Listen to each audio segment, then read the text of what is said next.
people because we rely on a lot of.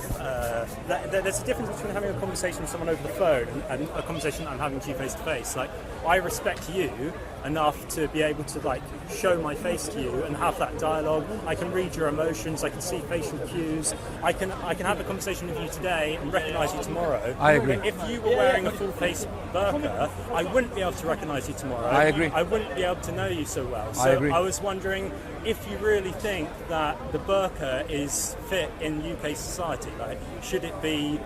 Is it acceptable that we live in a society where some people are allowed to conceal their identity at all times? I think the question can be posed differently.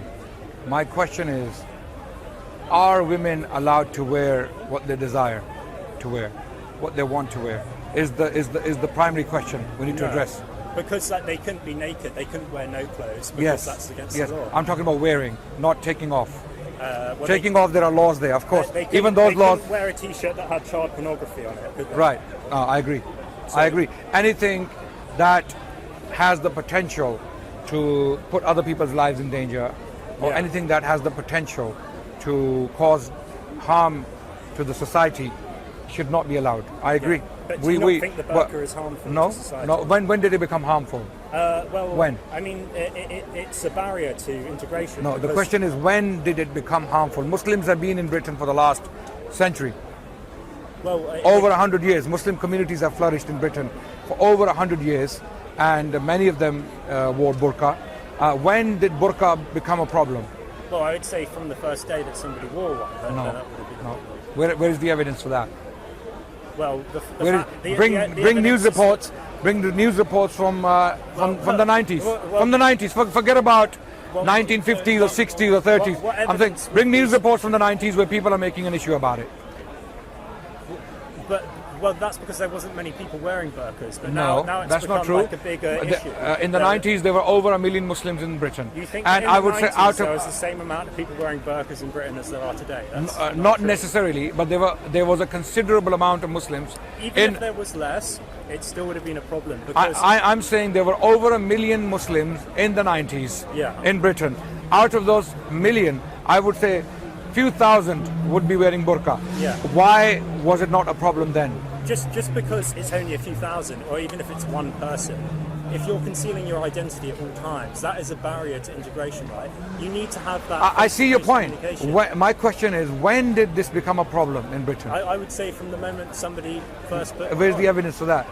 Well, I don't know what evidence you would want that would be evidence of someone making noise about it. Oh, we don't like burqas. Well, a lot of people burqa should be banned in Britain. Well, these women should be. It's quite a controversial position to take, and not a lot of people would. It wouldn't be promoted in the media. So we can only talk about it when we find evidence, right?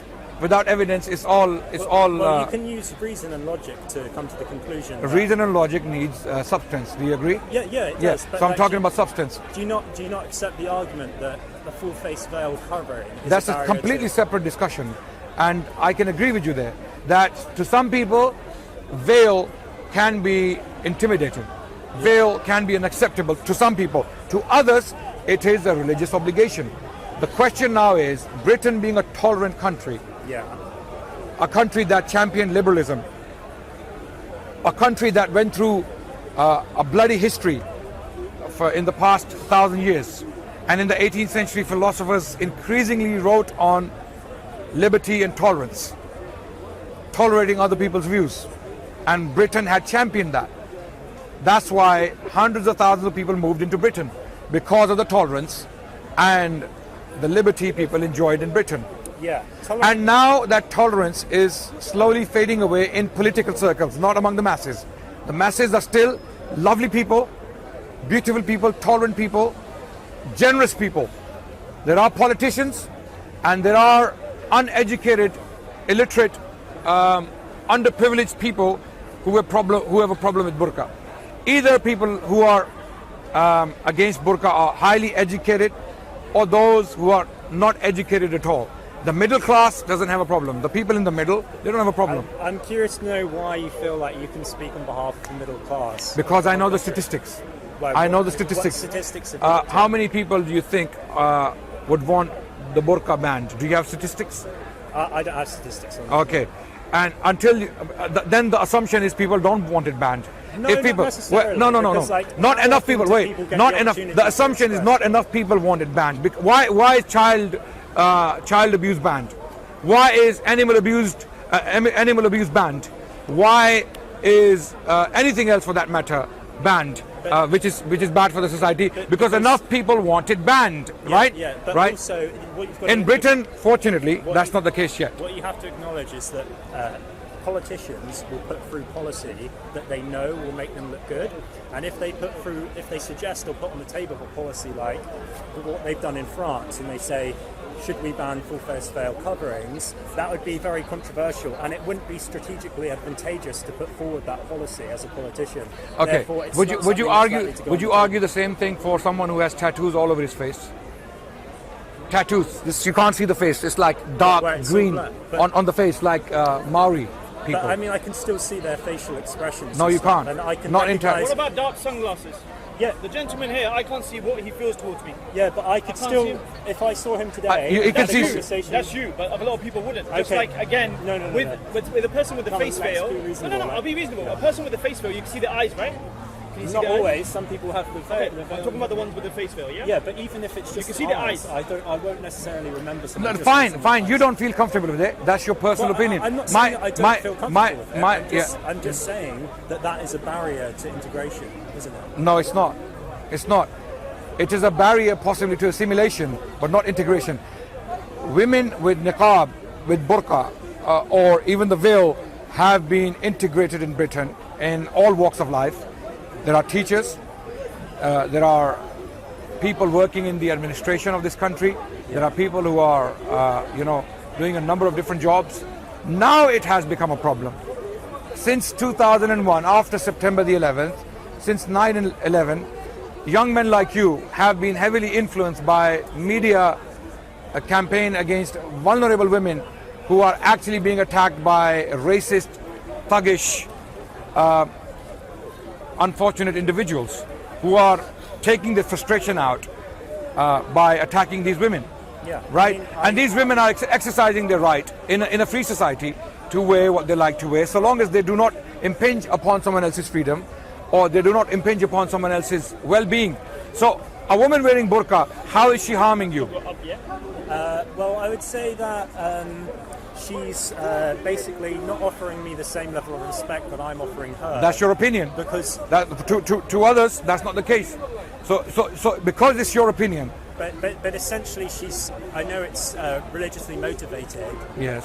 But she's like saying that there is what's the justification for wearing the burqa? Like, let me know what the justification. it's completely irrelevant to our discussion. No, but like it is because somebody's intentions for why they behave the way They wear do. it for religious reasons, Yeah, but what is the religious reason? to cover your beauty. To cover your beauty. Yeah, women Why should would cover they- their beauty so that they are protected But what would they need to be protected from?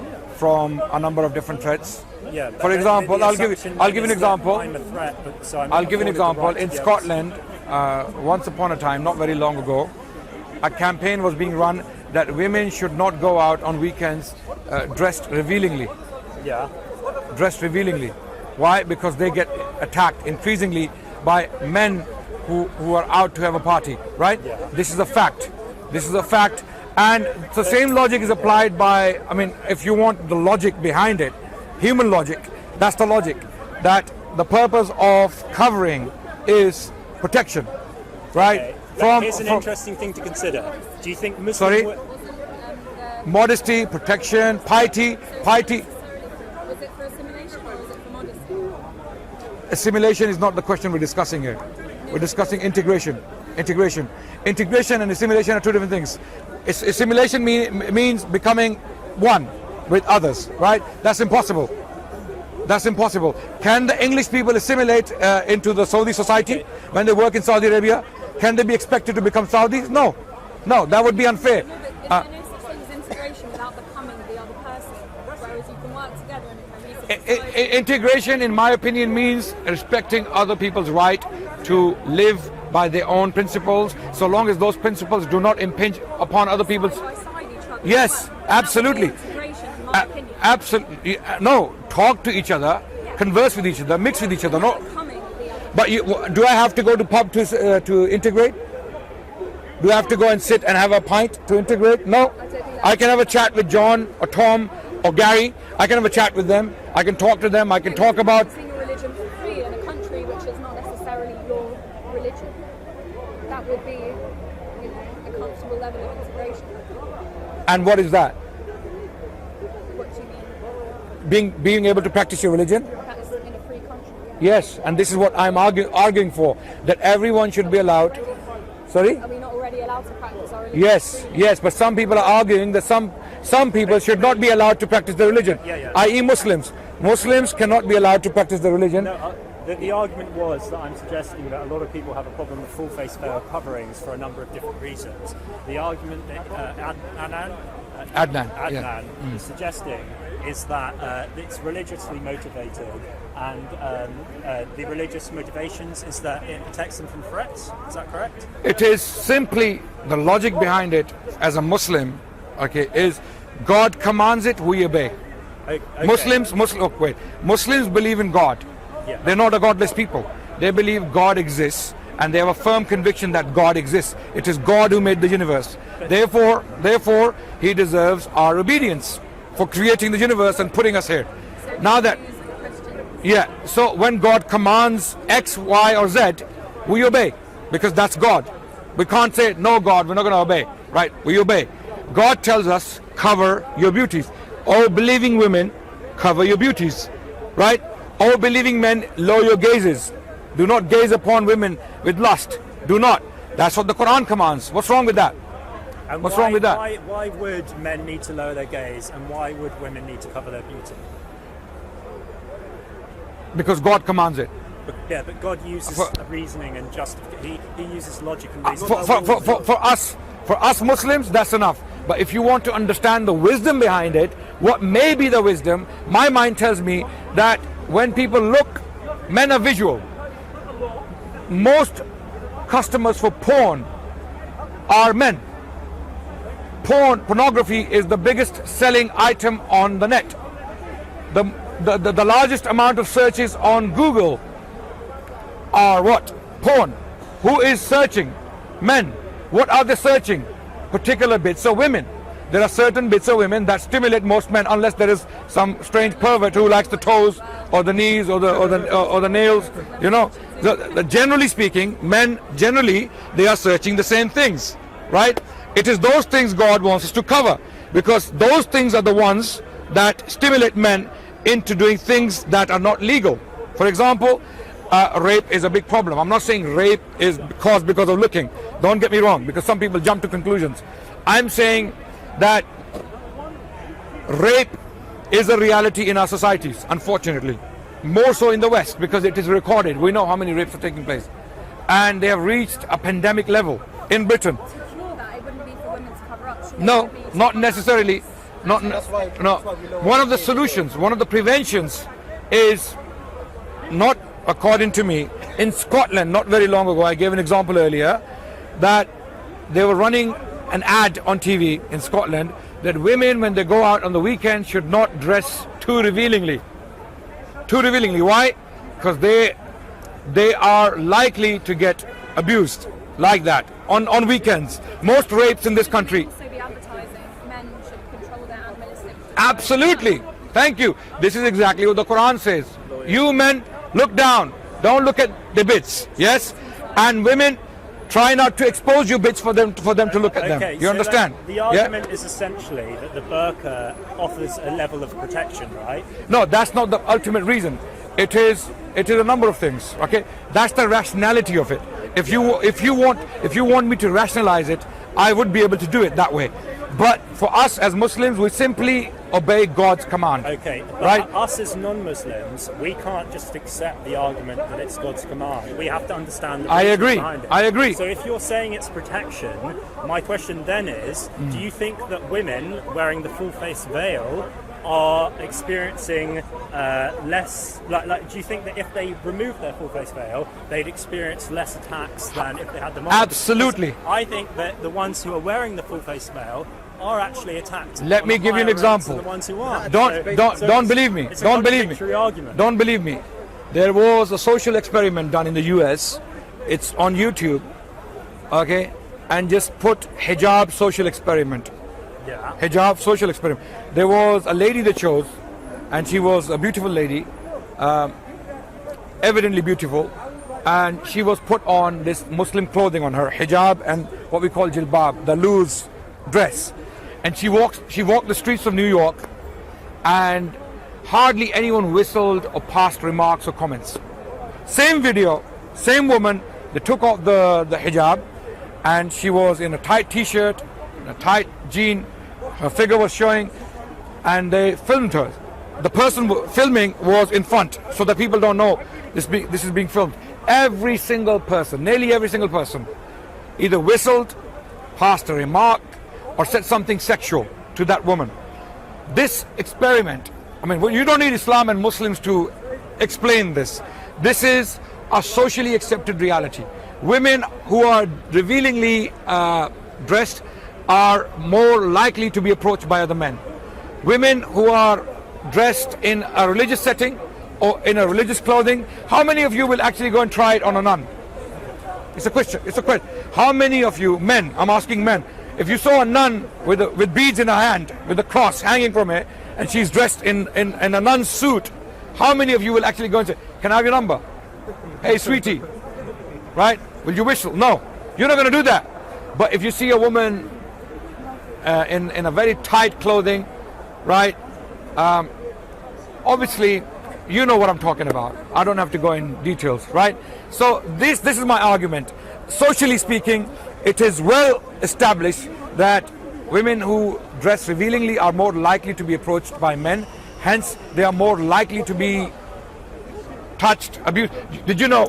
I mean, last point. Last point. She's not wearing anything revealing, but she's not covering her face. Yes. And like it's like just because you expose your face, that doesn't mean that you're being revealing. Like your face is like still very modest. I agree. So like you can still be very modest and have your face. Now that I have explained the rationality behind it, that's the rationality. You can accept it, you can reject it. The question is now, if women want to cover themselves out of modesty, out of rationality, out of religiosity, are they allowed to do so in a liberal society? Should they be allowed to do so in a liberal society? Okay, if they are not allowed to do so, is that society truly liberal? Is the question. Well, the thing is you've got to consider is like how far can you tolerate certain things? So you can't. You've got to have one rule for all and not one rule for some. No, that's communism. That's communism. Well, that's not liberalism. Not necessarily, but when it comes to your identity and how you interact and function in society, if I went around with a face mask all the time, or if there was like a group of individuals who went around with like hockey masks all the time, do you think that they should be banned, or do you think they should just be allowed to carry on? If people like with a full-on face hockey mask. I'll give you a better example. Balaclavas. If people are walking around, no, they should not be allowed, because they do not have the reasons to wear those balaclavas. They can't. It's not part of the religion. They're wearing it possibly for some sinister reason, right? Is it illegal, Max? Yeah. Is balaclava illegal? No, it's not. It's not illegal because you can wear a balaclava and walk around. Yeah. No, but that's a different question. That's a different question. But you would be intimidated. You would be intimidated if you saw. I agree, 100%, Max. I agree that if you saw someone in a balaclava, you would be intimidated. You would think if two people are standing there like that, looking at me in a balcony, I would be. Hold on, let me find an exit route, right? I would be intimidated. But with religious women, like Jewish women, Muslim women, and Christian women, those who want to dress out of modesty, some go to extremes. Potentially, possibly, they want to cover their faces. Let them do it. It's their choice. They live in a liberal. If they're not complying with the law, then I have a problem. If the bus driver asks a woman to lift her veil so that he can see her, she should do it. At the airport, she has to do it. At the bank, she has to do it. A police officer or in the court, she's asked to lift her veil and identify herself. She has to do it. But otherwise, if she wants to hide her face and she wants to do it out of religiosity, then she should be allowed to do it as Jewish women do, as Christian women do. What's the problem? This is what makes. Yeah, they do. Can I now come and say, I don't like your covering of the hair? Get rid of it. I don't like the way you dressed. You know those Jewish rabbis walking around in Stamford Hill with big chunky hats. You know, It's just, I think the difference is that it's not covering their face, which is usually a mark. Yeah. I understand. I agree. I agree. I agree. There are two questions there. Number one, if they want to do it out of religiosity, does the law allow them to do so? And should they be allowed to do so? Number one. Number two, when did this become a problem? It's very important. It is very relevant to this question. This was not a problem in the 90s. There were women walking around in Bradford, in Leeds, in Leicester, more so. Consider this: if 50%, if all let me of finish the my women point. in society wore full-face veil coverings, Yes. how do you think society would change? It would change. Saudi Arabia, much for the worse. Saudi Arabia, Dubai, Qatar. Yeah. Qatar. Do you think that Qatar. would be a preferable? Qatar is one of the most advanced countries in the world. Have you been to Qatar? No. Okay, go to Qatar, and you will see there are women walking around with veils. Okay, they are living in a perfectly peaceful society. No one is intimidating them, and no one is intimidated. It is the issue of tolerance. How far are we willing to go to tolerate other people's views and their religions and their well-being, or even their being, for that matter? If I don't like the way you have your hairstyle, and you don't have a beard, okay, and the way you have this T-shirt, right? Do I have the right to ban it? No.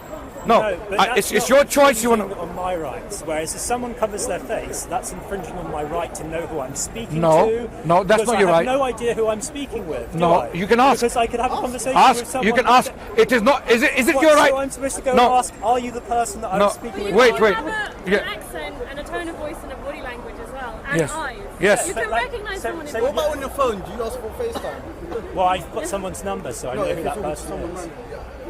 No, look, he's making a valid point. I agree with his grievances. He's saying that I don't know who's talking on the other side. The person is hidden. And I agree with that. That it's not a comfortable. I wouldn't be able to establish the same relationship as a friend with someone if I never knew what they looked like. Yeah. The point is, I agree with that. However, your uncomfort with her choice of dress is not her problem. She has the right to dress the way she wants to dress. You don't have the right to know everything about her, do you? Do you wait. I'm afforded the right to know who I'm speaking Do you have the right to know the size of her breasts? That's completely different. Okay. Do you have the right? Do you have the right to see her teeth? The size? not necessarily, no. Okay. Do you have the right to see your lips? That I want to see your lips. No, like, I can't Okay. command So someone. game over.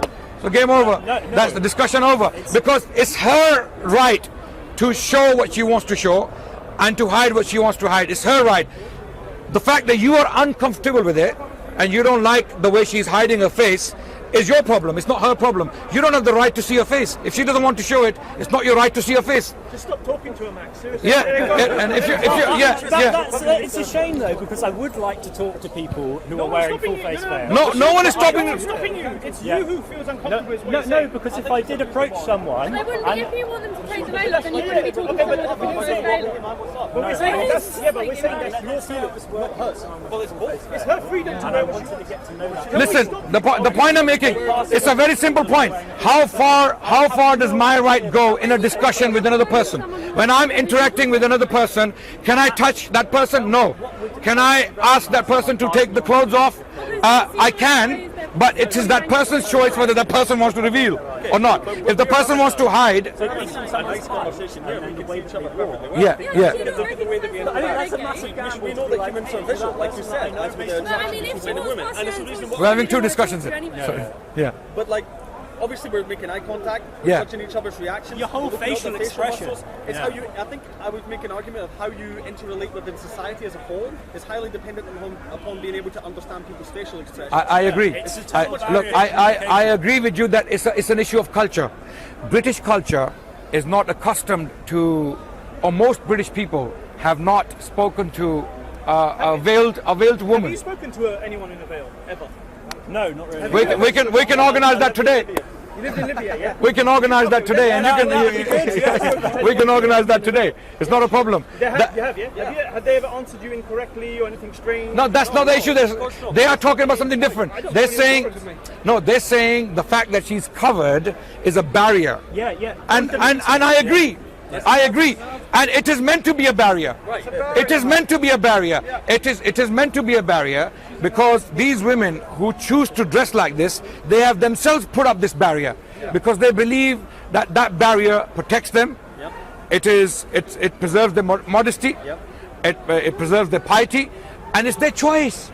It's their freedom. They want to do it, let them do it. So long as they are not impinging upon someone else's right, we don't have a problem with that.